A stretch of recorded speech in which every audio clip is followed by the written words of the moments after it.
Welcome back to the MTR Network. This is Kriss and Dpalm here, and we are back with another Character Corner. How you doing, man? I'm doing good. This is probably my favorite Character Corner so far, and I'll tell you why when we get into it, but yeah. Great. This was a good read. Yeah, no, it was fun. We're doing the Ghost Riders today. We're basically focusing on the three of them, Johnny Blaze, Danny Ketch, and the new one, Robbie Reyes.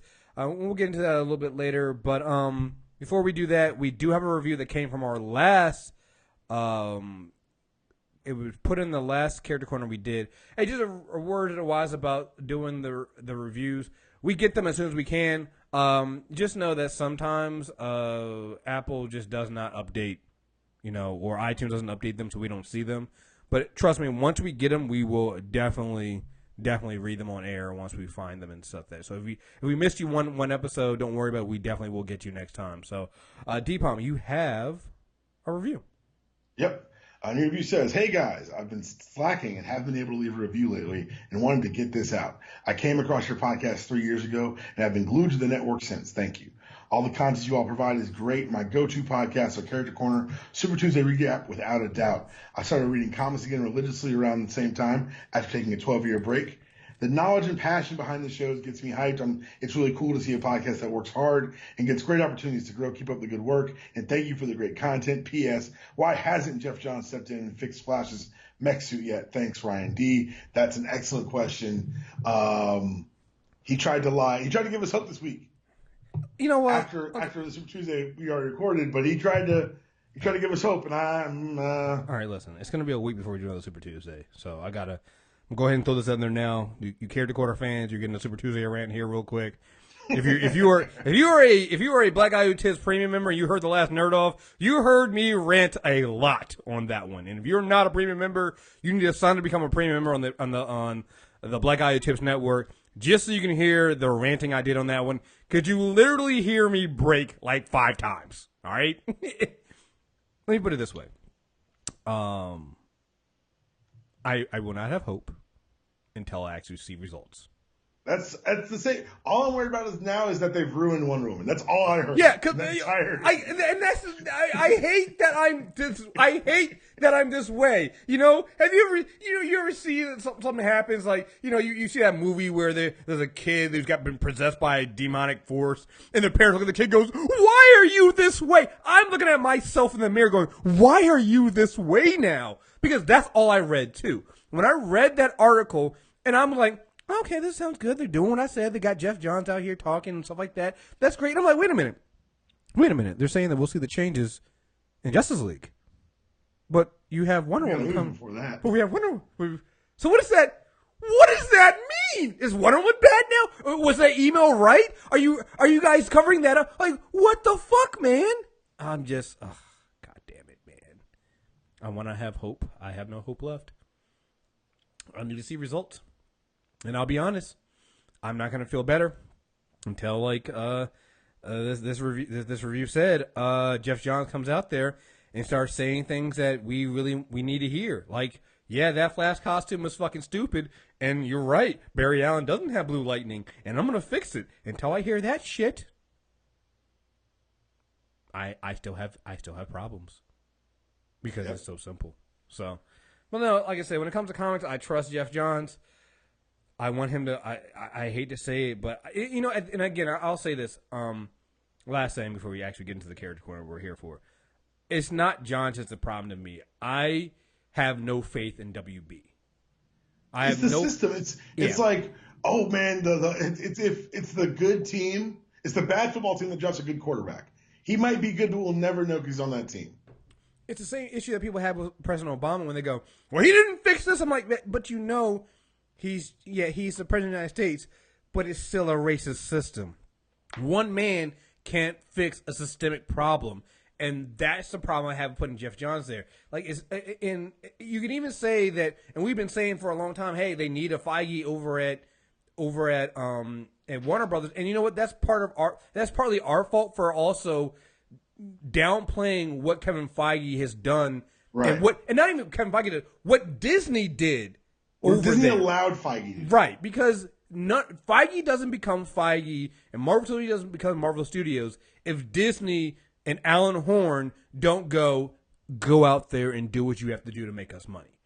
You know, they empower the right people to do that, and that's not what Warner Brothers has done over there. So, yeah, I still can't say that they've given Jeff Johns everything he needs because, honestly, we haven't seen it yet. We haven't. You need to see results, and it's going to take a while to earn that trust back. And if Warner Brothers thinks this is going to be a quick fix and that just putting Jeff Johns out there is going to be enough, yeah, sure, it's a good step, but this is after being dragged, behind a car for 4 fucking years. Yeah, it's a good step that you're no longer being dragged, but you still got a long way to go, man. It's just, yeah, I can't even say I'm hoping. I want them to do better. I have no confidence that they're going to do better, and if they do better, I will be ecstatic. I will be happy. I will be cheering. I have no confidence in Warner Brothers. Have full confidence in Jeff Johns. Have full confidence in DC. I have no confidence in Warner Brothers, and that's just what it is. I'll give you a perfect example of this. And I don't think Supergirl on CBS was horrible. I think it was okay. But, and that was a Berlanti show, right? We know how Berlanti has done. He's done great jobs with other shows. So why didn't Supergirl get what it really needed to do over at CBS? Because CBS didn't really believe in it. CBS wanted to ask, hey, why? Does she need to fly? When you have a system, when you have the people above you who are calling the shots, above you going, well, sure, we want to have a Supergirl show, but does she really need to fly? I mean, come on. There's only but so much you can do. I actually think the cast for Gotham is actually pretty good. But when you have a showrunner who goes, well, superhero TV shows really aren't that good, and superheroes really don't work on TV, well, what the fuck can they do? So it's like, if the people in charge don't believe in you, and I think that's what we've undersold on the Marvel Studios thing, that Disney believed in it. And it's not just with Marvel Studios. Disney believed in Lucasfilms and doing the right thing. They believed in their animated films. Like Disney has made a huge change, a change that we've always wanted in Hollywood as far as diversity and going out there and getting the best talent who are black and brown and getting women directors and doing things like that. Disney has actually made that commitment. They heard the complaints and they went out there and they've made that change. And I don't think we've given Disney itself enough credit for where their children companies are. And that's something you just haven't seen from Warner Brothers right now. And that's across the board with them. It's across the board. Like I said, that email, the reason why I believe that email, and I didn't think that email was just false, is because it went further than just comic book movies. It also attacked them for Pan. It attacked them for doing stupid things like, you're going to create another Jungle Book movie after Disney just did $1 billion. What are you thinking? It's not going to work. It's that kind of stuff that I'm like, hey, that's a lot of truth right there, guys. So I don't know. Feel better? I'm drinking, so yes. Oh, fair enough. Good. Yeah. So anyway, so that was the Super Tuesday rant early. You guys get a little bit of extra stuff from us here. So anyway, getting to what we're talking about here. This character corner, as you know, with the character corner, we take these characters, we kind of go into their comic history, their background. We expand them a little bit and go into them. For this month, we're kind of focusing on Marvel characters. We wrapped up the Flash villains last time and our Rogue War thing, where we basically had 2 DC characters in Flash and Batman, and then we also threw in Spider-Man in the middle there. But we decided to get back into Marvel stuff. One, because it's just so much easier to do Marvel because of Marvel Unlimited. So again, another quick rant: DC Unlimited, make it happen. The fuck, the fuck, man. It's just like I said. The reason why we're doing Ghost Rider is because, as many of you guys know, hey, Agent of S.H.I.E.L.D. in Season 4 is bringing Robbie Reyes, latest Ghost Rider, onto their show. So I go in and I'm like, hey, you know what? I don't know anything about Ghost Rider. Before this, I've known about Ghost Rider. I've known very little about him, though. I never read any Ghost Rider comic books, never did any of that. So I'm like, all right, I need to find out about Ghost Rider. So I go into Marvel Unlimited. I go to the Discover page, and right there is Ghost Rider, right there. And not only is it just Ghost Rider, it's literally the Robbie Reyes Ghost Rider. Because Marvel knows that if you're coming into Marvel Unlimited to look up Ghost Rider, you're probably trying to figure out who the fuck is Robbie Reyes. And they have the other Ghost Rider stuff there too. Everything I read is on Marvel Unlimited. And I just listen, I mean, I'm saying this as somebody who is as I've done these character corners, I've kind of had a rebirth in my mind as read it and go, hey, you know what? I really do love DC characters. And I'm just saying it's so much harder to go back in and find some of these older runs, these older issues on DC characters than it's Marvel, because Marvel's literally like, hey, you want to go back and find they had, the Phantom Rider? They had those issues up there, man. You know, because Ghost Rider started off as the Western book. You know, they have those issues up there on Marvel Unlimited. You can find anything you want on Marvel Unlimited just about. And, it is probably they keep upgrading the app too, but it is probably the best money I spent every month. And if you're listening to this show and you say you're not into comics and whatnot, you think you're not in comics, I suggest is buying 1 month. Buy 2 months. Buy 2 months of Marvel Unlimited. And then come back to me and tell me it's not worth it. I have yet to come across somebody who tells me that Marvel Unlimited is not worth it. I just haven't. So. All right. So. Feel better? I'm drinking, so. That's gonna be my response to everything. Every time you say I'm feeling better, when I go on these That's rants, good. I'm drinking. It's good to have a pattern. Yeah. Yeah, you know. So where we at with this, I'm kind of like you. I knew about Ghost Rider. I knew it was complicated as shit. I knew that I had read some runs that I liked. I knew that I think I owned a Ghost Rider toy at some point. But that was basically it. I wasn't really excited for this research. And this is also the first first character we've done that I don't consider myself, that I couldn't probably roll out of bed and do the podcast. Absolutely, yeah. This is the one where I was like, oh, should I actually need to do real research? Mm-hmm. That research did not involve watching those movies. I want to just get that out there now. Yeah, Okay, so you know what? This is the first. Let's go ahead and get other media out of the way right now. All right, let's go ahead and get that out of the way right now, so we don't end on a sour note. Just know there was 2 movies that involved Nicolas Cage. They are fucking horrible. In Nick Cage's defense, he's a real fan of this shit. Oh, he's a real fan. He's a comic book nerd. He named his kid Kal-El. All right. His name is Cage because of Luke Cage. Yeah, I am not. Hey, listen, I am not knocking Nicolas Cage as not being a real fan. I'm just saying he has shitty taste in scripts. Oh yeah, this was I get. He needs the money, man. Like, what do we say? I know Nick Cage is broke. Maybe if you didn't buy a castle, he wouldn't be fucking broke. Hindsight's 2020. Like, oh my god, like the second. If someone says, "Hey, you can buy a castle," do you tell them no?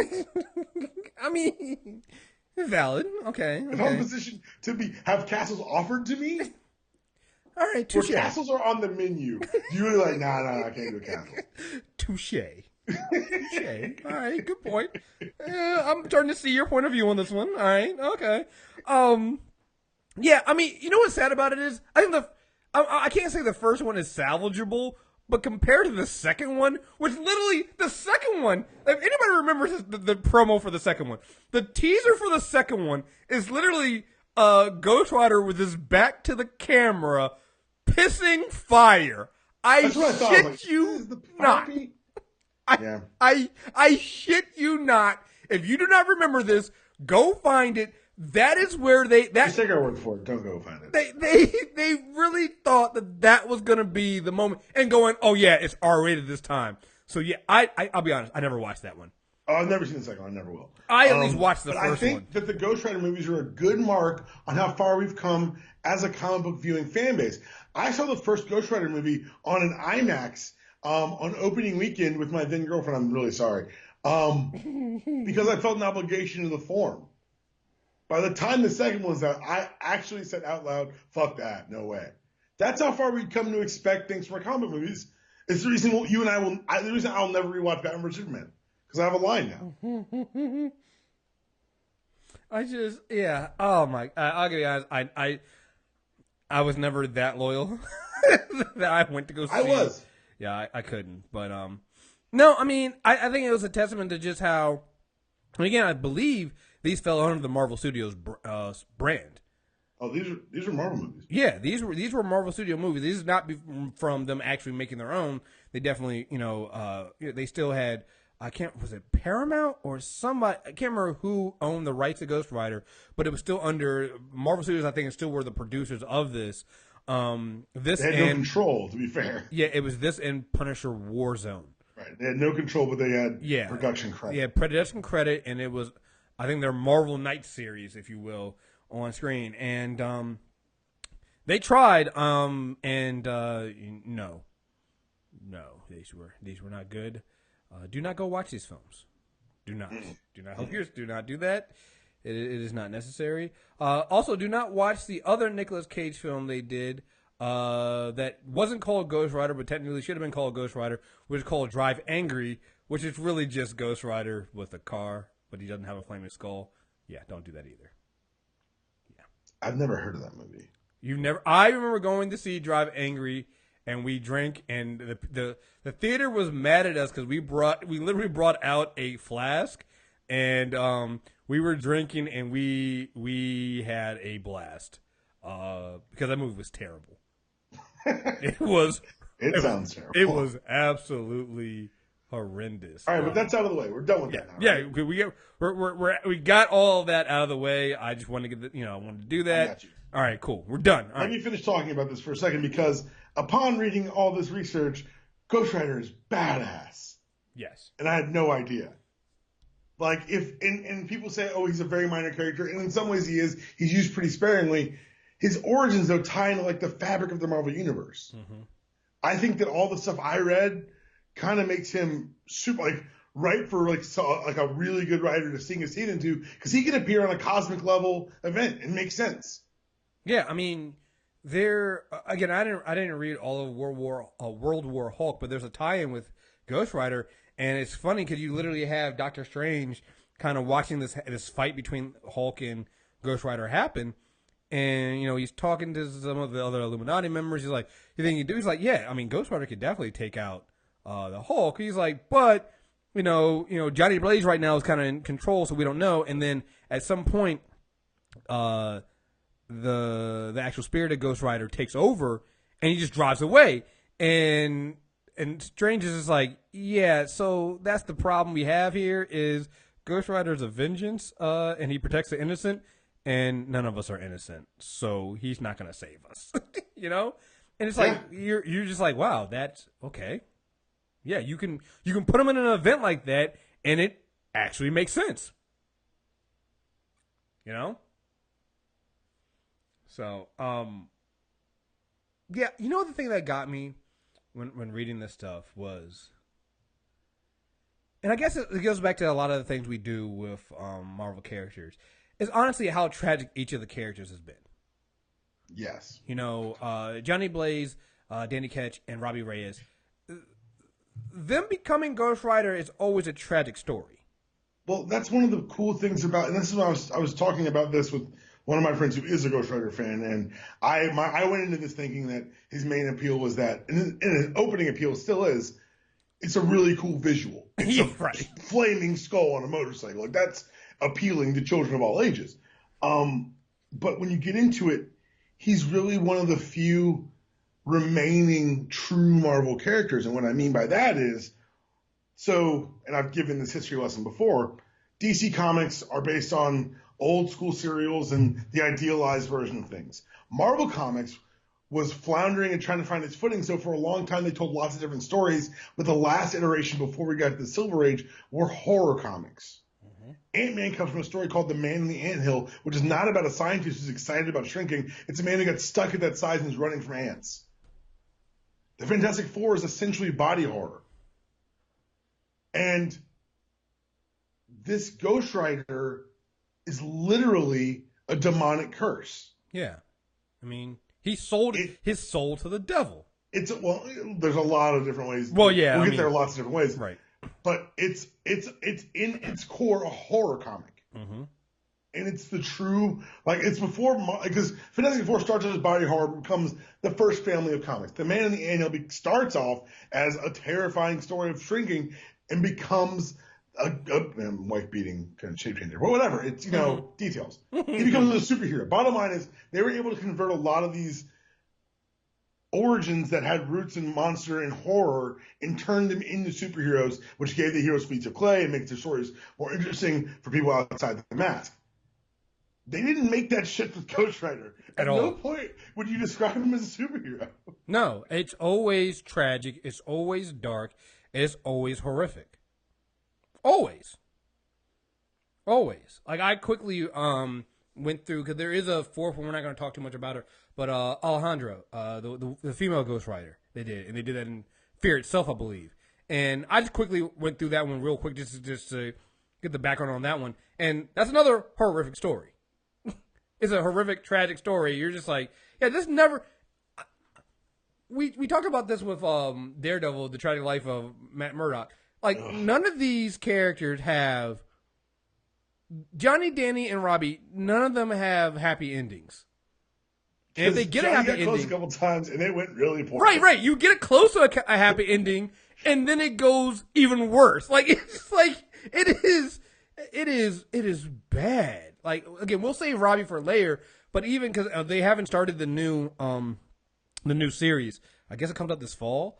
But, like, the way it ends off, I'm just like, that's kind of depressing, actually. Oh, so you're all the way there, yeah. That's where I ended too. Yeah, like that's it. Like there is some in like the Secret Wars or the Battle World and stuff like that. I ignored that stuff, but just right. I ended off with all new Ghost Rider, and I'm like, wait a minute, guys, wait a minute. You can't just end it here, guys. This can't be the end. This can't demand another issue. I'm like, hold the fuck up, man. Wait, did you know this was the end of your series? It feels like they didn't know. Right, well, and then they go, he'll be back, and I'm like, hey, you goddamn right, he better be back, because I need some fucking answers here, man. But isn't that the mark of a good book? It's literally, right. you can't wait to turn the pages. Right, I'm just like, yo, so I went on the comments, I was like, yo, so when is the all new Ghost Rider come back? Like, when is it, like, this is 2016. I'm like, okay, we're running out of time in 2016, guys. When this book coming out? Like, when? October? Next month? November? When? But, yeah, and like I said, we'll get to this, but each one of these characters has that. And it's just, whew, boy. I guess we start with Johnny first, right? Obviously. Should we? I mean... Well, you think about the Ketch family and the curse, and you kind of want to start with Danny. True. Let's start with Johnny. Okay. Yeah, I guess just chronologically you go with right. Johnny, but listen, I read the Ghost Rider Danny Ketch, the addiction one. Good God, yeah. Good God, I can't just. Okay, go ahead. I need a moment. Okay, so Johnny Blaze's story starts. Let's start at 18th century. We'll call it there. Johnny's descendants had been involved with some dealings of binding the spirit Mephisto. You've heard the name before. He's essentially Satan of the Marvel Universe. I believe when we did Black Panther, he was in the Christopher Priest run. The more Marvel we do, the more he's going to come up. Yeah. You'll start to see a fucking pattern. Mm-hmm. So these families were given shards of a medallion of power that would help these people who call themselves the Blood contain Mephisto's spirit of vengeance. And one of these families is known as the Kales. And Mephisto reached out to them at some point in the 18th century, said that curse the firstborn of your house to be my avatar, my spirit of vengeance. Johnny Blaze was born to a man named Barton Blaze and a woman named Naomi Kale. When he was young, his mother took their other two kids and ran. And left Johnny with his dad. Mm-hmm. Johnny's dad died, and he was adopted kind of by this the stunt driver Crash Simpson, and was taken kind of a circuit son. And let me just say right now, if you're a circus driver and your name is Crash Simpson, maybe not the best luck. I'm just saying. It's not the best idea anyone's ever had. Maybe change your name. I'm just saying. Yeah. But go ahead. So Johnny's dad died right after his mother left. He got adopted kind of by Crash's family, fell in love with his surrogate sister Roxanne becomes kind of the son Crash never had, kind of his apprentice in stunt racing. Johnny has an accident, almost kills his surrogate mother. She begs never ride again. He says he never will. Actually, Crash she does die. Go ahead. She does die. She does die. Okay. She's on her deathbed, and before she dies, she tells him, "Please never ride again." Yeah, and so he doesn't. He's a good boy. Doesn't ride. Rides in secret. It's angering Crash. Crash is begging him to get back out there. Begging him to get out there. They find out Crash has cancer, and Johnny makes a deal with the devil. Mm-hmm. He thought he was talking to Satan. Yes. And Mephisto takes this opportunity to tie us back into Naomi Kale. The Kale family curse. The Kale family curse. So, Naomi Kale at some point had bargained with Mephisto, said, will you please spare my firstborn? Will you spare Johnny? I shouldn't have left him. The last thing he needs is the rest of this curse. He says, he will not become the Ghost Rider, but that will not stop him from becoming a Ghost Rider. Mm-hmm. So now that Johnny's reached out to Mephisto, he's now gone around his promise to Naomi Kale and bonds Johnny with a spirit. And then at night he would be turned into a skeleton with a flaming skull, and motorcycle. Yeah, and before we get that, just to go, because again, how these curses always go, they never go at like selling your soul to the devil or a devil or whatever never turns out well. So Johnny did this because he was trying to. He asked Mephisto. He thought he was asking Satan to not allow. And again, you gotta watch your specifics when you're selling your soul. I'm just saying, if you're gonna sell your soul, matters. If you're gonna sign your name in blood, maybe ask a lawyer. Maybe contact a lawyer. He says will you make sure that Crash does not die from this disease? So, he's said, oh yeah, sure, he won't die from the disease. Crash decides he's gonna try to set a world record and jump over like 22 school buses or cars or something like that, and he crashes so horrifically they couldn't get all his body parts onto the stretcher. And Johnny's like, you lied to me. And Mephisto's is like, well, no, I told you he wouldn't die from the disease. I didn't say he wouldn't die. Fine print matters, folks. It really does. It's especially when you're dealing with lying hellspawn demons. Yeah. Yeah. Yeah. So, after this, Johnny's bound to a demon, whose name we'd learn much later. Mm-hmm. But at night he would turn into the spirit of vengeance, flaming skulls, the one you've all seen, the leather-clad, the old-school motorcycle, classic Ghost Rider. And when I tell you Ghost Rider is a badass of every proportion, I don't think I'm giving him enough justice. Yeah, no. Let's take a break here and talk about Ghost Rider powers. Because they're awesome. Sure, yes, downside. You are possessed by a demon. No one's saying that's easy. But we're talking superhuman strength, superhuman stamina, can't really be hurt. Right. You can control hellfire. You literally see him sometimes get split in half, get burned, get run over by a car, get split in, and he just comes back. He doesn't feel pain. Doesn't feel anything. You're a demon. Well, I can't say he doesn't feel anything, but it's like when your literally face is melted off and you're on fire and you're filled with hellfire, can you really feel anything else? Right. Hellfire, he can shoot through a shotgun. It's not good. He controls the mystical chain, and my favorite one is the penance stare. Listen, okay, so that it was first introduced with Danny, but then eventually Johnny got it, and the penance stare is literally one of the most badass and ridiculous powers I've ever seen for any character. Super ridiculous. But it's also, it fits, though. It fits. Anyone who stares into Ghost Rider's eyes, he can make them see and feel every bit of pain you've ever inflicted on anyone in your entire lifetime for the rest of your life. When I say it ruins people's lives. Oh, man. I honestly think they were like, we made the Danny Ketch Ghost Rider. How to make him different? What if we make him terrifying? Mm-hmm. And that's it. I mean, honestly, that took it to another level. And again, we'll get into more of these a little bit later. Robbie Reyes has an additional power, and it's like it's this way to teleport to and merge with his car. Yep. And it's actually a pretty badass power. Like at one point, he puts his brother into the trunk, and it basically teleports him to the garage and stuff like that. Like it is actually pretty cool. So, but that's what they do. They basically made it so every Ghost Rider has a little bit different powers. Now Danny and Johnny have more closer in power sets now, and what they can do. But yeah, the penance stare is. Yeah, and it's always funny when you come across that one villain who the penance stare doesn't work on. Like I can't remember what it was. It was if you have no soul, it doesn't work. It was the deacon. When he did it to the deacon was just like he was like, how does that feel? It was like it tickles, and you're like, oh wait, you actually not only if you have no soul does not work, but if you actually enjoy inflicting pain, yeah. Also, yeah. So there's that.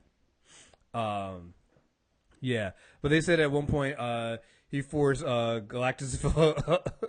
Galactusville is like as Ghost Rider put it. This was from the Wikipedia page. I think that's for the animated series. He did it to Galactus, and I was just like, yeah, no, that's just he's like you said. His power set is the one thing that I think, in a way, kind of holds a character back because it's really sky's the limit sometimes. Yeah, you're limited by the. Well, the thing is, because he works in so many different ways. Mm-hmm. It works as a very grounded. You can tell street level stuff with him. You can tell mystical stuff, and like we said, you could probably tell cosmic stuff as we get deeper into what the Ghost Rider actually is. Right. So. Whew, yeah, but Yep. So he becomes a Ghost Rider. He roaming the world, roaming the West, righting wrongs, all that good stuff.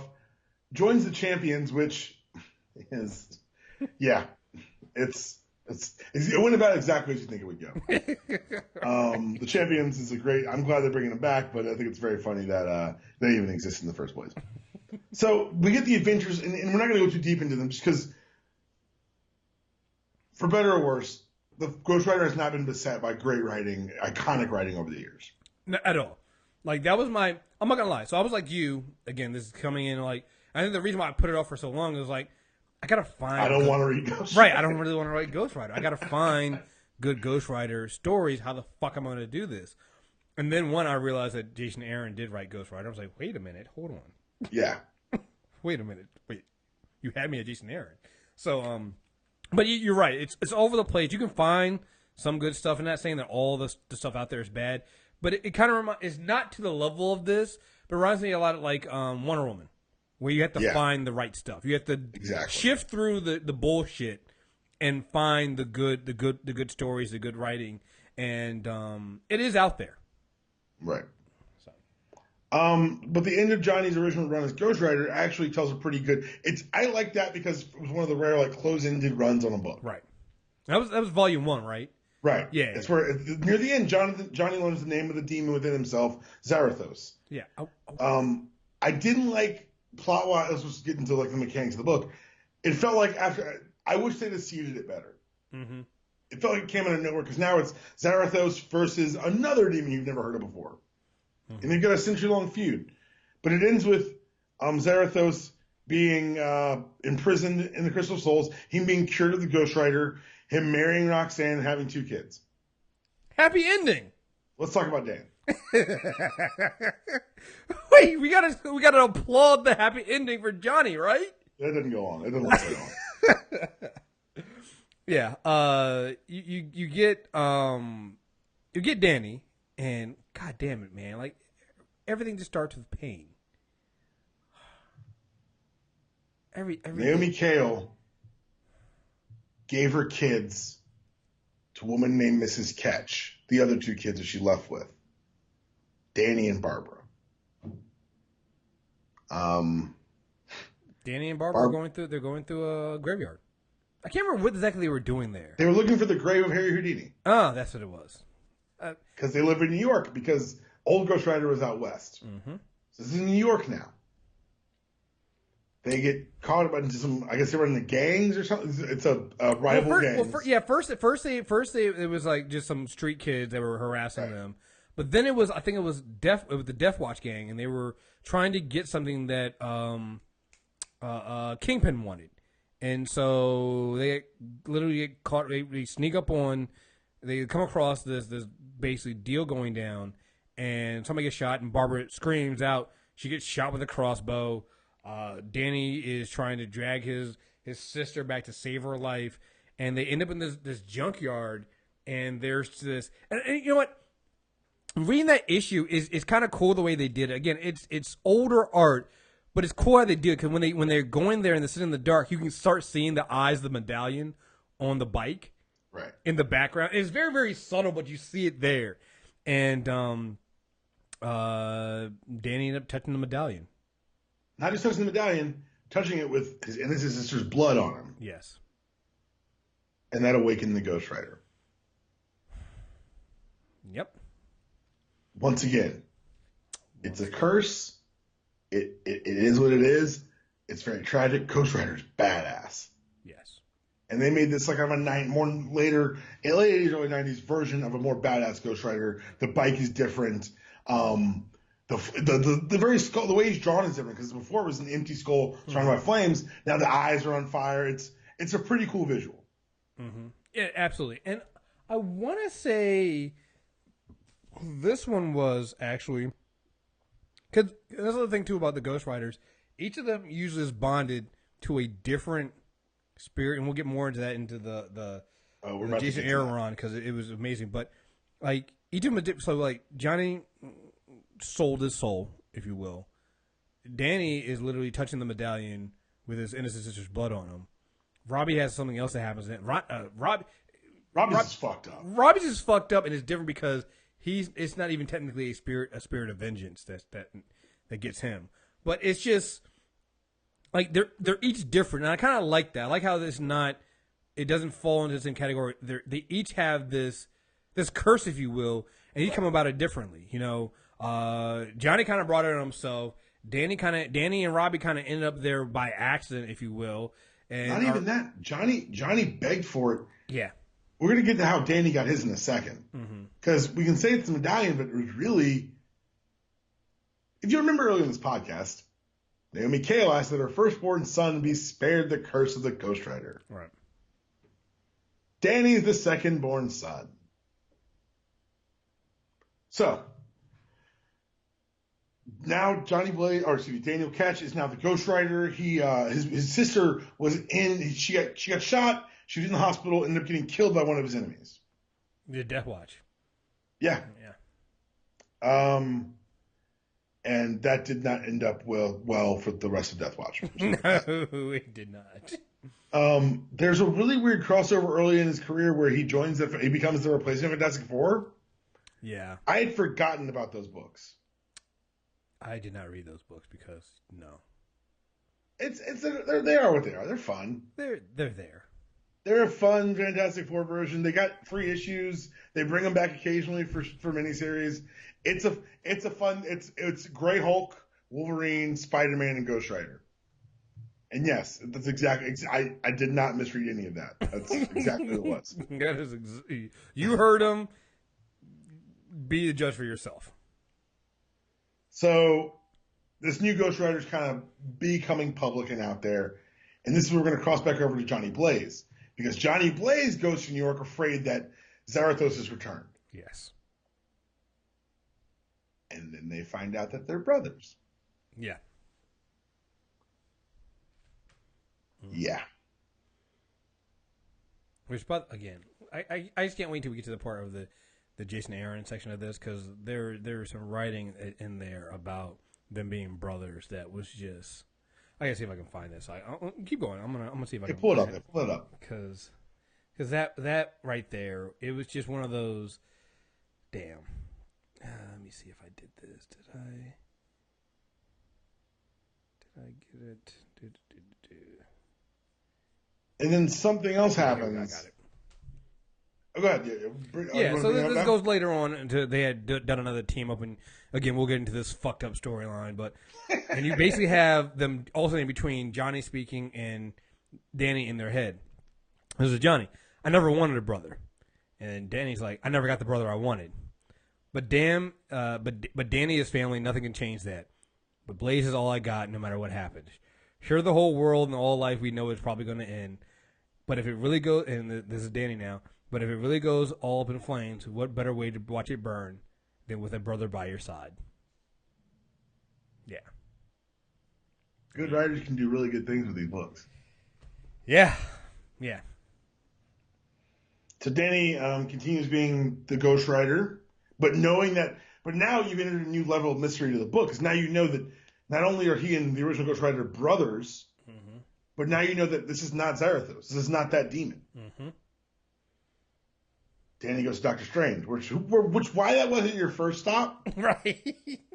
Possessed by a demon, I'm gonna let it ride. And that's another thing that I've always found interesting in these books is when Doctor Strange does show up, you're like, yeah, that makes sense. You know, it makes sense. Why wouldn't like you said? I honestly, every time he shows up, I'm like, oh, good, you're finally fucking here. Right. Have you seen all this crazy magic just been going on for like 6 issues? Yeah. Aren't you the Sorcerer Supreme? Well, I love the one part where, again, in the Fear itself, when he shows up and Johnny's going to go stop Alejandra, and you know, and let me see if I think I had that one too. Yeah, he's like, you're stronger than any curse, Johnny Blaze. You carried a force world-breaking power for years and never once stepped from the righteous path. But despite your brave dignity, you do not have the power to compete with the spirit of vengeance alone. Come, this portal will lead us directly to the writer. I will gather Captain America, Hulk, and the others, and we will together go see a good chiropodist. He shoots Doctor Strange in the foot. I'm really sorry, Doc, but this is no one's responsibility but my own. I was weak in the end. This poor girl ended up suffering as a result. So if anyone's going to stop her, it should be me. I've got a good guess where she's going. Don't try to follow. It'd rip you to pieces. You don't belong here, but I do. And he's basically going to hell.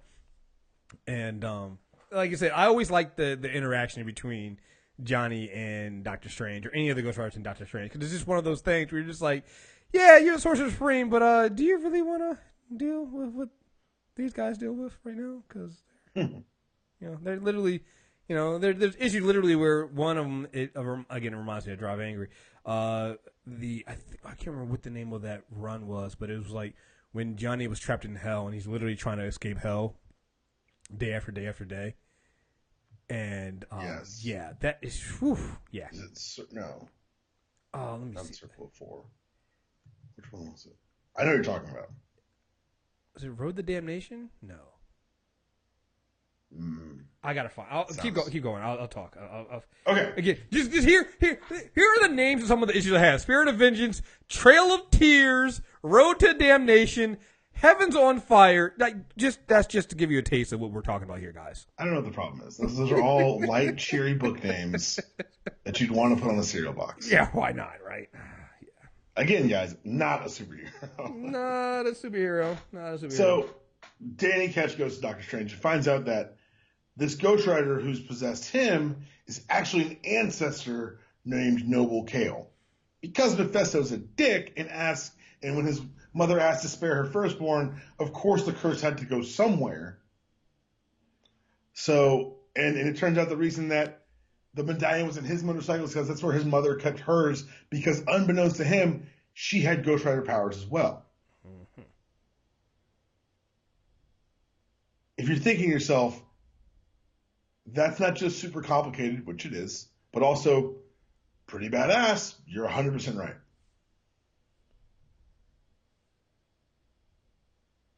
And then Ghost Rider plays part in deposing Mephisto.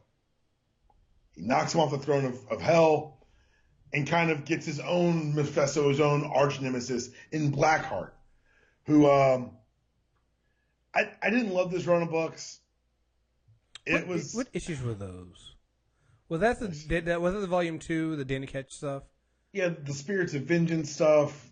Yeah, it just felt, I don't know, there's going to become multiple times in this book where they're almost like other Ghost Riders. It makes it feel less special. Mm-hmm. But as you find like the more, I don't know, I struggle with some of the legacy aspects of the character. Right. Because even when Johnny Blaze doesn't have a demon, but when he goes after Ketch, he absorbs some hellfire into his shotgun and becomes like a surrogate. It's all, I don't know. Yeah, that was the Ghost Rider and Blaze Spirits of Vengeance run. Okay. Yeah, I read some of it and I was like, not really sure. I'll be honest. I'll really be honest. Like, here's where I really started picking up and really reading this stuff, and I thought it became really, really good. I picked up it's like Ghost Rider Volume. I did the. I want to say, was it Road to Damnation? Whichever the one it is, I did Ghost Rider Danny Ketch, the Addiction one. Then I went into Ghost Rider Volume 6, 21 through 35, and which I think is the Aaron run. And then I did Ghost Rider's Heaven's on Fire. Like, I did some other stuff in between too, but that right there from Addiction all the way through Heaven's on Fire, I thought was fantastic. Yeah. You know, and I think you just have to. It's one of those things because there's so much you can do with the character. You need focus a little bit. And if you don't have focus, you know, not much you can do. Yeah, and that's one thing that the lines always felt like it's lacked. And you know, there are good stories in here, and I'm not trying to dissuade anyone from searching them, but I think this is a great opportunity. When we get to Robbie Reyes, I'm really excited because I think this is an opportunity for them to tell great stories. Mm-hmm. And they've got this rich, sometimes not, but the best part about new stories is you can cherry pick that history and find those good stories and have them tie into new things. Yeah. It was Gareth Ennis who did some of the Punisher stuff we did. It was Road to Damnation one. I enjoyed that one. That's when basically you had Johnny in hell, and he was trying to escape, I believe. And I love it because it starts here. There's a tale they tell in the darkest depths of the pit of a rider melting steel and burning rubber, going hell for leather on those vast black plains out between Acheron and the Styx, torturing the engine and dragging every screaming ounce of horsepower from his banging, pumping pistons, riding for his very soul. For every night they come for him, the worst hell has to offer. The nightcomers and the black pyres, the gutting crew and the Mylar Air cavalry, the womb squabs that swarm like pus white storm, the Shining Clan and the Gang of Nine, the Ribbon Kings and the Horned Gentry, the Rhymers on their boats of skin. The whole sick crew descends on him and chase him through the Badlands, from Judas's neck down to drowned Masada.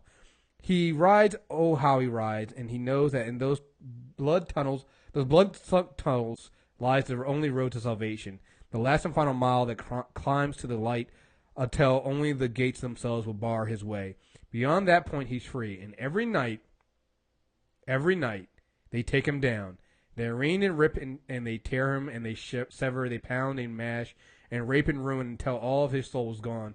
They punish him for his sin, and when the dawn comes, they make him whole, and it starts all over again. Like, that's how that 6-issue run starts. And honestly, it also ends that way. That tells you that you basically have a 6-issue run that is going to end. It starts horribly and ends horribly too. And a bunch of horrible shit happens. Yeah, and a bunch of horrible shit happens in between. All right, so and that's how without being reductive, that's how these Ghost Rider books feel. Like, they feel like we're just and you know, that's endemic of all superhero comics, and that's fine. But every time I read one of these books, I'm like, man, again? Or something else? Like, Jesus.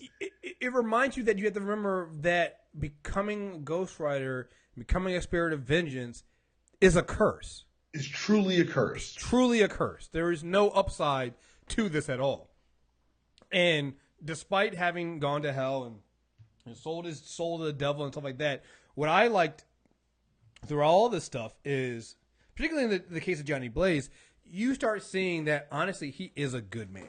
Despite everything that happens, he ends up, you know, having to take on the weight of doing this, sometimes even when he didn't have to.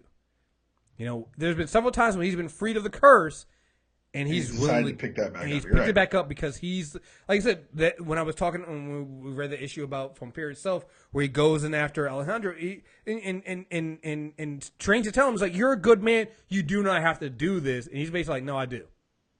It's my curse. It's what I have to do. I should never try to give it and put it off on somebody else. I have to do this. It is my responsibility. You ready to do this? Let's talk about Daniel Ketch and the addiction. Let's do this. Holy shit. I didn't know this book existed. Wow. Like, so, again, when I go to find someone, especially on characters I don't know, I go and I just search, hey, essential read for this, right? And I happen to come across this stuff. And I got in the background on Daniel Ketch and stuff like that, and I learned that at some point he actually had the demon, not the demon, because it's not really a demon, the spirit, he'd gone through an exorcism and had it taken out of him. I can't remember what his friend was, the woman who did it for him. Oh, the technomage. Fuck, I can't remember her name, but she has all the stuff, she gets him out of there, and what you end up finding is that without the spirit, Danny suffers withdrawal like a fucking addict. That is why this is called the addiction, this run. And it really is the beginning of a multi-series run of, like, it leads into the Jason Aaron run that to me is some of the best Ghost Rider. And again, I don't read a lot of, but to me it was just the best. It's the best story from beginning, from the addiction to where they end up going with talking about the spirit of vengeance and how all of these, it's not just one spirit, and how it's a clan of them or a family of them. Like, it is great. There's a one point in one of the issues when did you find out her name? I didn't. I can't find it. Hold on, let me see if I can find this. I have it here. I will find her name because well, the bottom line is Dan has given up the curse. He's been separated from the spirit of Noble Kale, his ancestor. It's actually a really cool story how he loses Noble Kale. It's the whole thing. But like Kriss said, he falls in depression. It's a lot of power, man. You've given up a lot. Her name is Mary. At one point later on in the series, they're sitting there and she's talking to him. She's like, "Yeah, I've never seen you this bad since the first first week this happened." And they show you a flashback of what happened. Is Danny had literally sitting in the middle of Times Square or something like that. He's naked. He had poured gasoline on himself and he's trying to light a fucking match. Talking about something he needed back.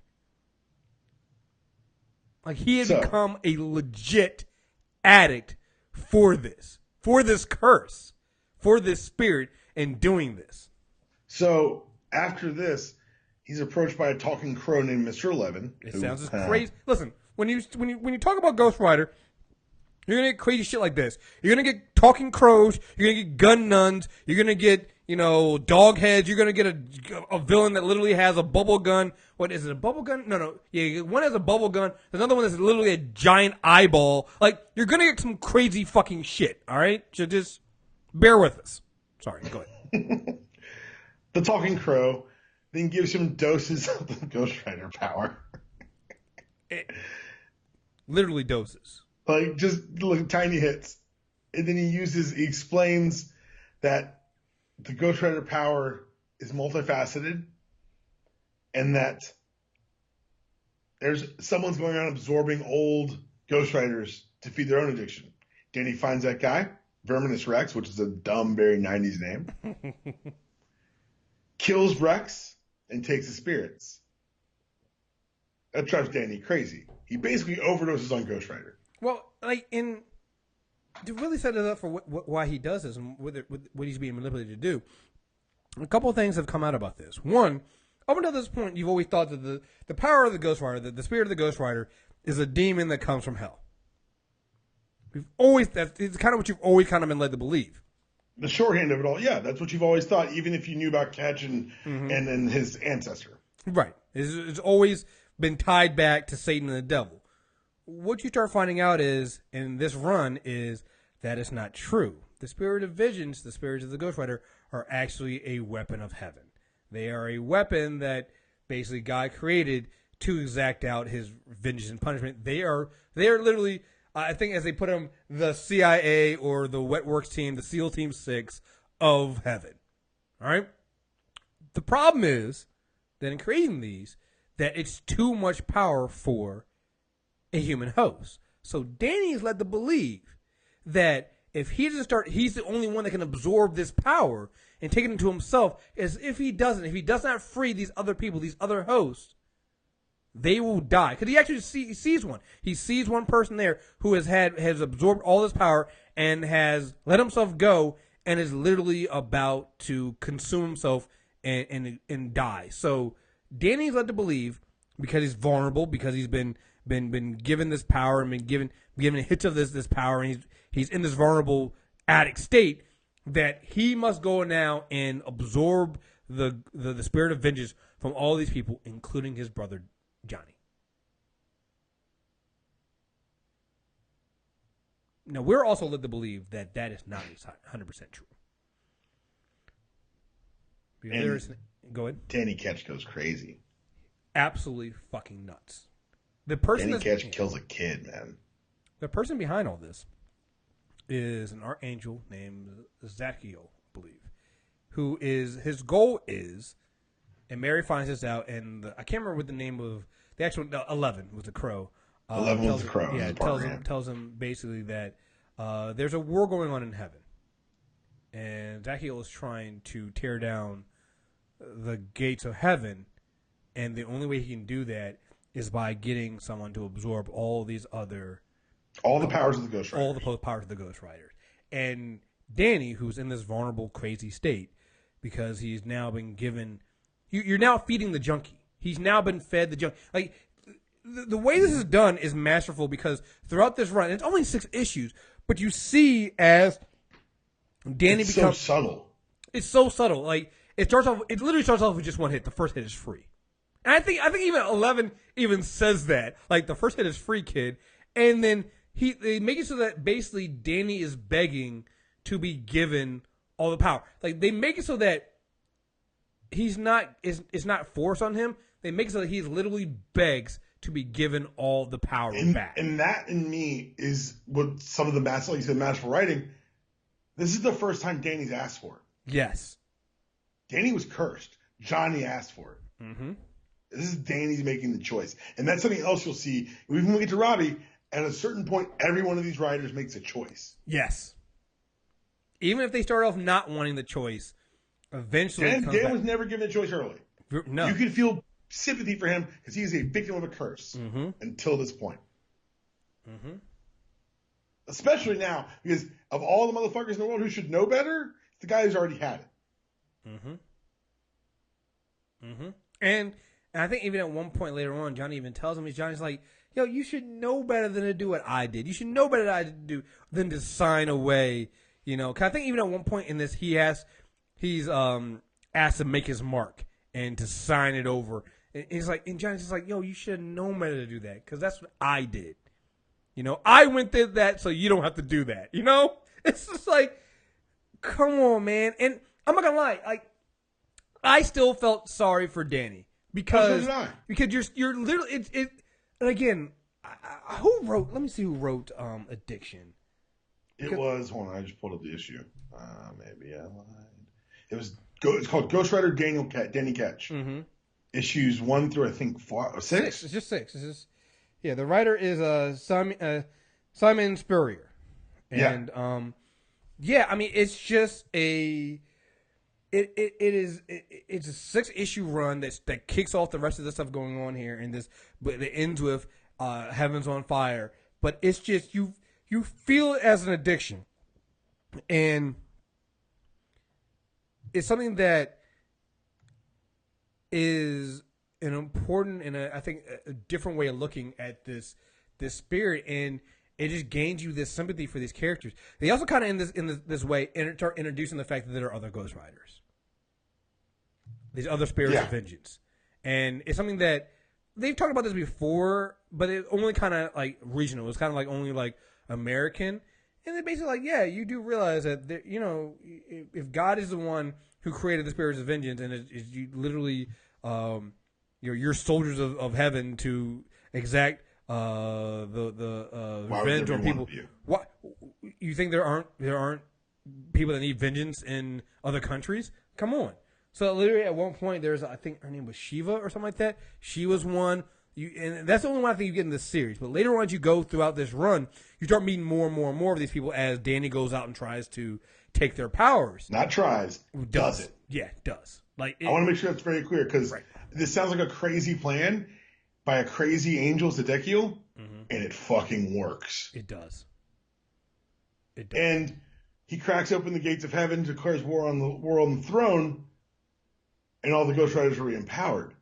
Now, if I tell you there's a panel out there that shows you hundreds of Ghost Riders on flailing motorcycles attacking heaven, going at an archangel, that sounds really badass, because it is. Dude, listen. I'm so happy I found these books. Listen, so like you can read Ghost Rider Danny Ketch is one. I think it is 1 through 5. It is 1 through 5, not 1 through 6. 1 through 5. Then you go in. You can skip the first 20 issues of Volume 6. I think you can read them, but I mean, I think 21 is where Jason Aaron starts, and go 21 through 35. And 21 through 35, that focuses mostly on Johnny Blaze. So you have Johnny over here, and for the first 5 or 6 issues, he doesn't even know he's being stalked by Danny. All right? He's trying to find Zedekiel himself. I can't remember why he was, but he's trying to stop him because I think he knows what's going on. He had figured it out. He figured out the plan. Yeah, the plan. So he's going around trying to figure, and it's just like you get a lot of fucked up shit happening. At one point, he's trying to rescue this one kid who had died, who almost died. He had either drowned or something. He stopped breathing and he died. And when he was resuscitated by paramedics, he had gone crazy. Like, oh my god! Like he had gone to heaven, but like heaven, like he was like there was nobody at the pearly gates. There was none of my family was there, but I was put to work on building weapons to tear down heaven. Like he was like. It was horrible. The angels scared the fuck out of me. Like the other thing too throughout the Ghost Rider runs is, and I think you see this in Road to Damnation. Angels are just as fucked up. Like you're literally caught, and I love when you see this kind of stuff. Like this reminded me a lot of a show that got canceled that Rod and I loved, and I wish it had gone on. I got to see if they're doing a comic book for it. It's called Dominion, and it was based off of that that movie Legion that sucked. But Dominion was actually really good. And basically what you see is, God is gone, and you're stuck with a war between angels and stuff like that. And angels are just as fucked up and evil as any demon was. Right. And that's what you get a lot in this Ghost Rider stuff. You start realizing that, hey, some of these angels are fucked up. In Road to Damnation, it's basically about these two brothers who are angels. One ends up being a fallen angel because he follows Satan during the fall, but he kept in contact with his brother. So his brother would always, and I can't remember the brother's name, would always feed him information. So they were talking about how, heaven could never figure out why, Satan would always be one step ahead of him when they were trying to, put humanity back on track. And it's because this other angel was there feeding them information. So Johnny is got out of hell to stop the evil brother, so that he can be brought down to hell. So heaven doesn't get his hands on him, and reveals the other angels' involvement. It's like he's constantly used as a pawn. And it's the other thing you see constantly in these Ghost Rider books. They're constantly used as pawns in bigger chess matches between heaven and hell. And so you get into, again, the Jason Aaron run. It just goes into this shit. And there's so much going on here. Caretaker is killed. Yep. This is the man who basically you find, and I don't know if they did this before. Basically, Caretaker in here, they basically say is the one who has all the knowledge on all the Ghost Riders. Right. But they do introduce his granddaughter, Sarah. I mean, there's just so much. Sister Sarah, who is a nun who can kick ass. Like, dude, there's that one panel where they had the nuns, the Mother Superior is basically being a drill sergeant and is telling her sister to get their act together. And they had nunchucks and they were drilling like fucking Buddhist monks or something. Like, it's so much going on in this book here, but it's actually a really tight and important story. So like you said, it comes down to basically 4 Spirit Avengers left. It's Johnny, is with, and there's 2, there's 2 or 3, no, there's 4 of them. They went to, I can't remember what their names were, and they go to like I got 'em. Skull City, I think it is. Yeah. And they're going to take a last stand to go up against Danny, and I want to say, was it the... Sister Sarah, Molech, and Bai Gujin. Mm-hmm. An Arabic and Chinese Ghost Rider. Right. And then there's two more that were in Skull City, right? There was... Ketch had already gotten the Japanese one. Right. Yoshio? Yeah. I don't know what the other one was. It was, I was like... My brain wants to say Brother Voodoo, but I know that's not it. It was something... Yeah, Brother Voodoo's a ghost, yeah. Doctor Strange. Yeah. Anyway. Right. But they basically take a last stand. And they fucking fail. And they fail. They fail? Look, man, I never knew I wanted a Danny Ketch versus Johnny Blaze fight. Dude. I didn't know I wanted that. I'm really happy I got it. Danny wins. Yeah. And he gives the power to Zedekiel. Mm-hmm. And he's kicked out of heaven. Yeah, he realizes what he was being used for. He finally realizes what he's being used for. He gets kicked out of heaven with a little bit of power left. And comes crashing back down to earth. And Johnny gets a little bit of his power left. And everybody, they kind of separate their ways. Like, that's it. They're like, we failed. We lost. Sister Sarah goes off on her own. Johnny Blaze goes off on his own. Ketch goes off on his own. They all do their own thing. And they're basically like, we're going to wait until the end of the world. And then Sister Sarah is actually visited by Ghost Riders from the future. And I love the one moment, the one panel there. And the guy goes, one of the Ghost Riders goes, should we tell her about the scrolls? Hey, have you guys been invaded by the scrolls yet? It's little things like it's stuff you can get away with from, like when you have your own little corner of the universe. Right. Like, that's hilarious. It was absolutely hilarious because they were so dismissive of her. He's like, yeah, just say the chorus. We can only tell you about so much, but listen, just, it'll be fine. Just go ahead. Wait. Have you guys been invaded by the scrolls yet? Should we tell them about the scrolls? Yeah, you'll be fine. You'll be worried about it. Don't worry about it. Just believe in yourself. So after Zedekiel opens the gates of heaven, he then is trying to kill the Antichrist, which results in the Ghost Riders protecting the Antichrist. Yeah. Because again, sounds crazy, but cool. But the way they talk about it is, it's basically like, listen, if you get rid of the Antichrist, that means there can be no revelation, which means the rules are gone. Throw the rules out. The rules are gone, and so everything can end. And you're just like, oh fuck! So they actually got these weapons of heaven actually have to protect the Antichrist. Damien shows up.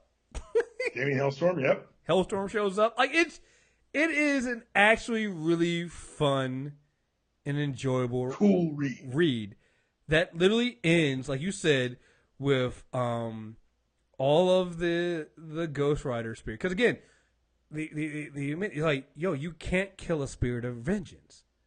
Right. So they're all there. So Johnny realizes this, and they're like, yeah, and they easily take down Zedekiel once they realize that. Like it's not even a fight. Like it, because then at the same time, you also realize that the reason why Sarah can become the new caretaker is because I believe there's also a gateway to heaven inside of her. Mm-hmm. So at one point she's portrayed by the Antichrist. Big surprise. And he tries to send in demons from hell to take over heaven. But they show up after the Ghost Riders have already defeated Zedekiel. And it is another one-sided fight where they're like, oh wait. Like somebody goes, wait, are those Ghost Riders? Yeah, I don't know if we want to do this, guys.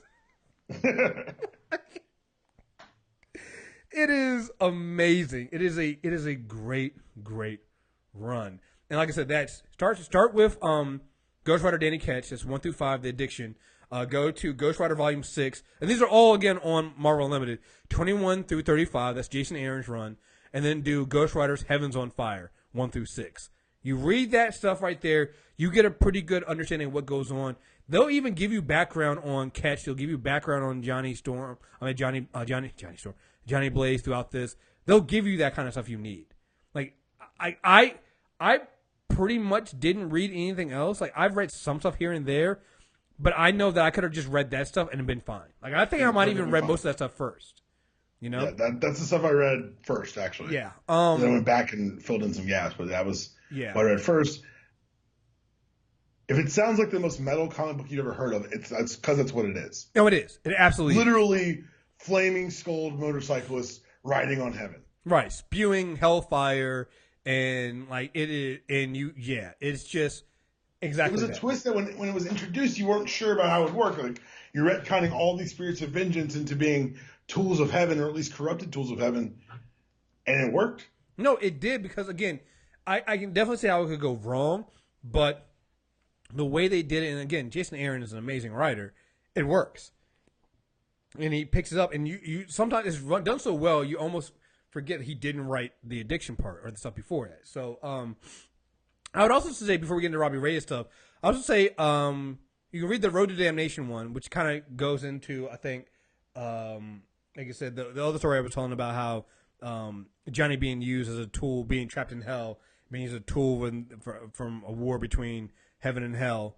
That's a good one. And I think a prequel to that one is Ghost Rider Trail of Tears, which takes place, doesn't have Johnny and Danny in it. It takes place during, like, right around the Civil War. And it's the story of an earlier Ghost Rider who's basically a spirit of vengeance, which is Caleb, who is a former free slave whose family is killed by the KKK. And, read that shit, yo. Like, I read that shit and was like, I don't know why I didn't know this existed. Like, this is... Like, I read that and got angry, but it was like angry because it was like, I fucking hope these people die and are burned in hell, and that's what happens. Okay. Oh, that's the story? Awesome. It literally is the story. I couldn't... I'm like, wait, how did nobody know this? How did nobody tell me this had happened? Like, Trails of Tears is... Yeah. Mm-hmm. Yeah.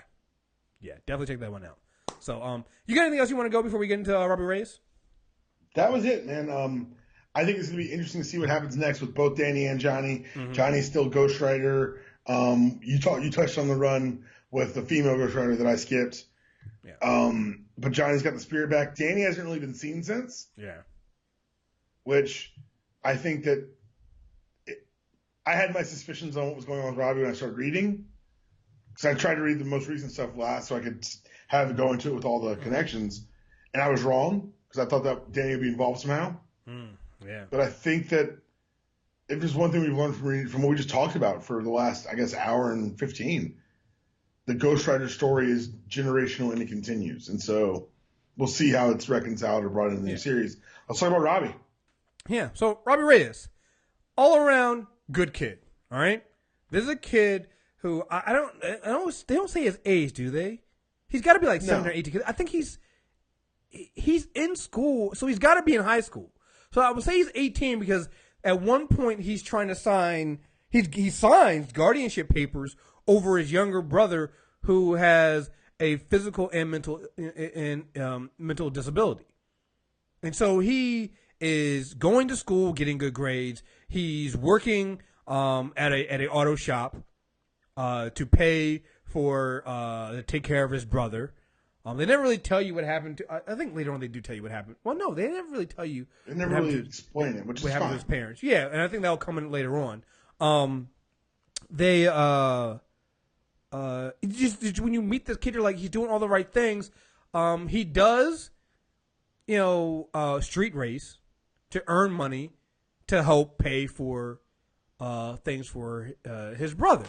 And I'm saying like. Things like you meet, like, the first time you meet his brother, he's in a wheelchair, and these fucking thugs, which I can call them thugs because they're mixed race, they're white and black and everything, they steal his brother's wheelchair. And Robbie goes out and tries to beat him up. He gets beat up. He's picking up his brother on his back, and he walks him home. Like, there's a moment there where they're eating at the dinner table, and you hear gunshots outside. And his brother's name is Gabe goes, oh, those are firecrackers again. And Robbie just like, yeah, remember I tell you about firecrackers. When I read firecrackers, we don't go outside. Like, I'm reading this going, I'm not going to be prepared for when they fuck up this kid because kid Ghost Rider's on the title. Right. They said Ghost Rider on the cover. Because they say Ghost Rider. And Robbie is such a good kid. Like, there's at one point that he's in school and they get a new substitute teacher and the kids in the class teach substitute teacher like you teach a substitute teacher. But at one point, the teacher calls up and talks to Robbie and is like, hey, you know what? You're a good kid. You get good grades. I just want to say, thank you for everything. You do a lot of good work. I got a problem with my car. I'm going to bring my car to your shop so I can give you guys benches. Like, he's a good kid. Like, he goes to work. He does what he needs to do at work. He's not a bad, like, there's nothing really wrong with Robbie. He street races, but come on, man. What kid didn't do so, who had access to that kind of stuff, wouldn't do that kind of shit, right? So, he's going to street race one night, and he does what he always does. He wins. He's winning. All of a sudden, it looks like a police helicopter comes out of nowhere, and it's coming after him, right? So, he's in the mind, he's thinking about, oh my goodness, if I go to jail, I'm not going to be able to take care of my brother. Again, he got cops coming after him. He got the helicopter, who he thinks is cops. All this is coming out. He's already thinking about he's not going to be able to take care of his brother. That's how good of a kid this is. I cannot stress. I'm stressing how good of a kid Robbie is because it's very, very important here. All right? He gets in the car with his hands up. The quote-unquote cops open fire and shoot him dead. Turns out it's not cops. It's a paramilitary group. And there's something in the trunk of the car. Because there's a car that was in the shop that Robbie works at that he's been working on, tinkering on, but nobody tells you how the car got there. Right. But there were some kind of drugs in the car. Robbie gets shot up. Thinks he actually dies. Something you think is a spirit of vengeance takes over, comes out of the car. Very important. They burn the car. Huh? They burn the car. Yeah, you're right. They burn the car. You think a spirit of vengeance comes out of the car and comes into Robbie and brings him back to life. He becomes what you think is a Ghost Rider and goes off and tries to stop these paramilitary things. You hear I love how they do it because, and you don't get this very often in other Ghost Rider things, but and we didn't talk about it before, but even with Johnny and Danny, because is literally possessed by a spirit. Sometimes, like when that spirit takes over, people try to talk to, I want to talk to Johnny, or am I talking to the spirit, right?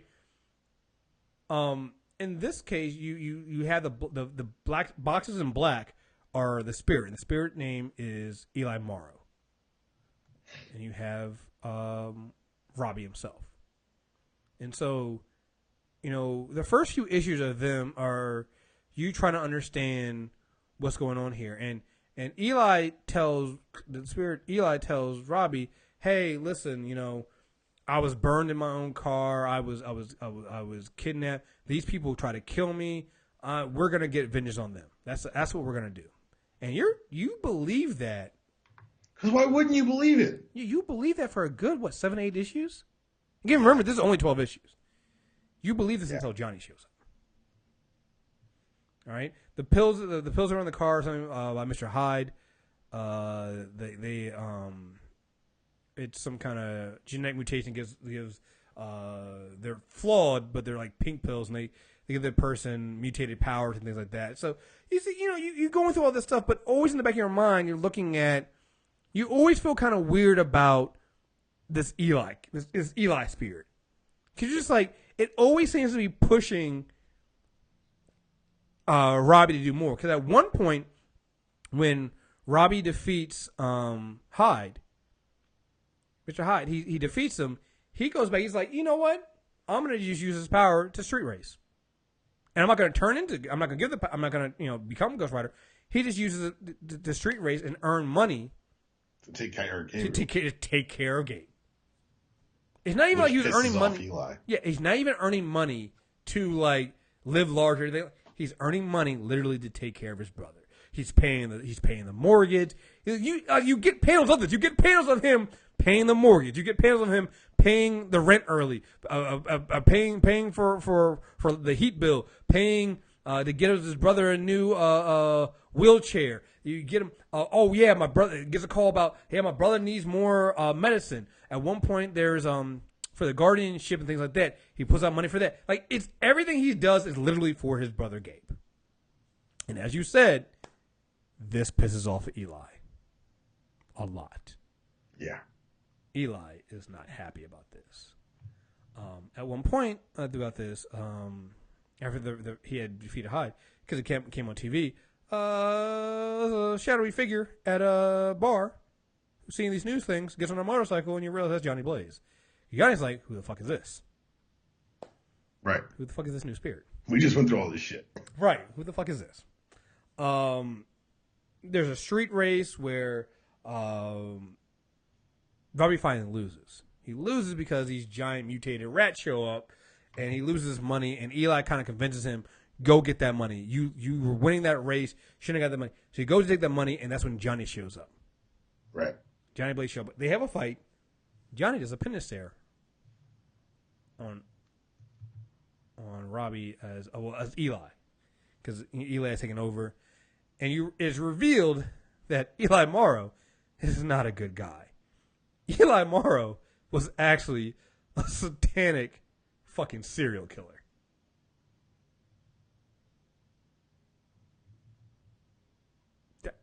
Is he their uncle? I believe so. Okay, that's what I So thought they too. don't reveal it right then, but later on, Eli, because again, because he's bonded to Robbie, the way Eli can take over is when Robbie gives in to his anger. So he's trying to egg on Robbie by telling him, hey, listen, because at one point Eli does take over, and he's going out. There's a Russian mob boss that he's trying to kill, and he goes over and he goes into the house that Robbie and Gabe live in. He goes on the floorboard and he pulls out some stuff out. He pulls out this box that's under Gabe's bed. And at one point I'm just like, yo, how does he know that shit's there? What is that shit? How he goes? And that's when he later reveals. He goes, yeah, how do you think I know that stuff was there under the thing? I used to live here. He's like, I'm your uncle. I'm your Uncle Eli. As your mom and your father always told not to fuck with. Even worse, because he's trying to piss off Robbie to take over. He's trying to push him. He's trying to push him. He goes, hey, do you want to know why your brother Gabe is so fucked up? Why he's physically disabled and why he's mentally disabled? Because when your mom was pregnant with him, I pushed her down a fucking flight of stairs. He was like, the bitch lived, but she did fall on her belly. Like, Eli Morrow is evil. Very much so. Like, yeah, like at one point, I think it was, and again, I don't know if Robbie finds out. I think Johnny finds out first, because Johnny goes and looks up Eli Morrow, and you start seeing the newspaper clippings. Like, he was a mob enforcer. He killed 37 people. Like, he devil worshiping. Like, everything bad is in this guy, right? So make it even worse because Robbie's not trying to play along with this. Because of when he had fully taken over Robbie, he had really treated Gabe wrong. Like, he ignored Gabe. He kind of knocked down his chair. Left Gabe in the house alone with no food. So Gabe, is feeling like, and again, Gabe doesn't know that that's the difference between that being all this Robbie. is going on. Yeah. And this is also something that we've never seen with Ghost Rider before. Eli takes over Robbie's body. Right. Yeah. So so Gabe doesn't know that his brother was doing all this stuff because he was possessed by Eli. He just thinks that his brother treated him horribly. So Eli, seeing that maybe he has another way in to get revenge on this mob boss, goes and tries to start. Part of him still is in Robbie, but he also part of him goes and possesses Gabe. And he has Gabe go out there and try to kill this mob boss, and you have a showdown between Eli and Gabe being possessed, and and again Eli has more. Gabe has more power because Eli's fully into Gabe than he is into Robbie, and the only thing that stops is when Gabe basically has Robbie knocked out. He transforms from the Ghost Rider into basically Robbie, and Gabe sees it's his brother that had saved him before as Ghost Rider, all this stuff, and so Eli leaves out of Gabe goes back into Robbie, and Robbie agrees to go ahead and kill the mob boss. And what you get at the end, and the issue told, which is why I was just like, yo, you guys can't end this way. You basically get Eli and Robbie making a deal where Robbie was like, listen, I'm not going to kill for you again, but if you go and you find me the most despicable, evil people, we can make a deal.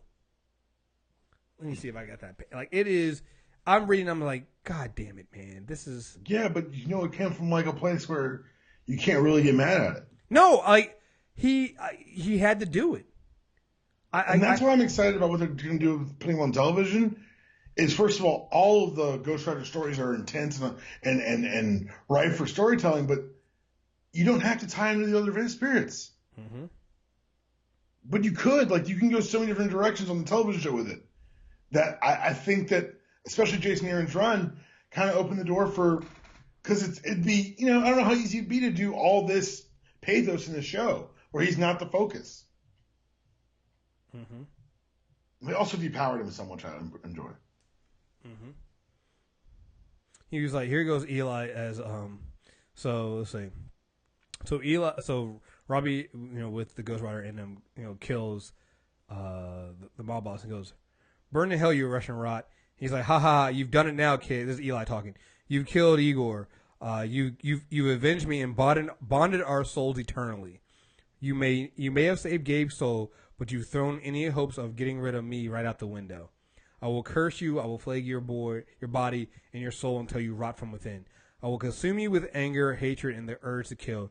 Your will may be strong, kid, but not strong enough to withstand a satanic serial killer's eternal lust for murder. From now on, you will live with the constant urge to extinguish life. I will consume you, and you will murder again. And here goes Robbie. I will make you a deal. Find me the worst scum on the planet. Find me those who torture, kill, and rape. And find me the foulest, darkest, degenerate souls to walk the earth. People like you, Eli Morrow, and I'll gladly destroy them. But I will kill no one else. Robbie Reyes, you've got yourself a deal. Like, it... I can't wait to read more of this, man. And I can't wait to see... another Ghost Rider making a choice. Yeah, making the choice. And again, each Ghost Rider makes a choice, you're like, oh, but I can totally understand. Like, especially in Robbie's case, it's like, I totally understand why he made that choice. Well, all their cases, Johnny wanted to protect his adopted father from the cancer. Danny wanted the power back because he was dying. And Robbie, more than all of them, like you said, right. He wants to give the power to protect his brother. Mm-hmm. Mm-hmm.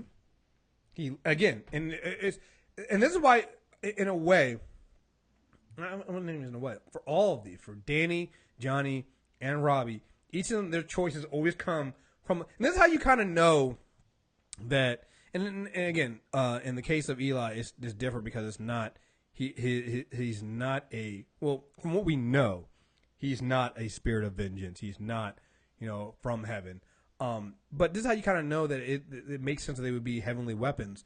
Each of them makes a decision to do this based on protecting in somebody else. They sacrificing themselves for somebody else. You know? Oh man, yeah. This is, like I said, I was pleasantly surprised, man, reading all this stuff, man. Like, again, wasn't a big Ghost Rider person, didn't read a lot of Ghost Rider, but this stuff really stood out to me. It was really good. It's really, really good. I'm excited for it. It's legitimately got me excited for this new character. Absolutely. Hands down. Absolutely. Can't wait for it. Can't wait to see what they do with it. And how far they go with what they've taught. And you know what? I'm going to say this. Because something I've always talked about, too, that I always, when people say, oh, well, they're going to bring this character onto the show or they're going to bring this person to the MCU. And I always say, no. The interesting thing about Robbie Reyes is this is a character that literally only has 12 issues. Right. And this is a first. We've never, like, I think that's the interesting thing about them going and allowing them to use Robbie Reyes here.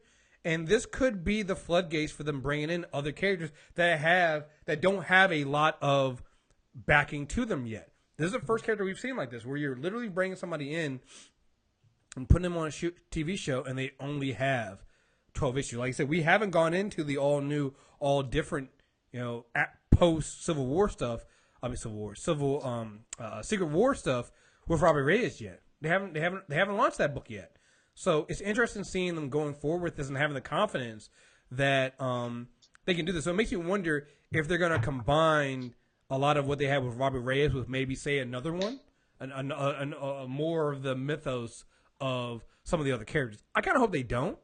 If Johnny Blaze shows up on the television show, I'm going to freak out. Listen. I'm just saying. Listen. He's fighting the agents. He's not your problem. He's my problem. Yeah, I know. I'm sorry. Listen. Because really the only thing that can stop a Ghost Rider is another Ghost Rider, but, whatever. And even then. Even then, it's a toss-up. Really. It's a toss-up, really. Oh, man. Yeah, I don't have anything else, man, on this.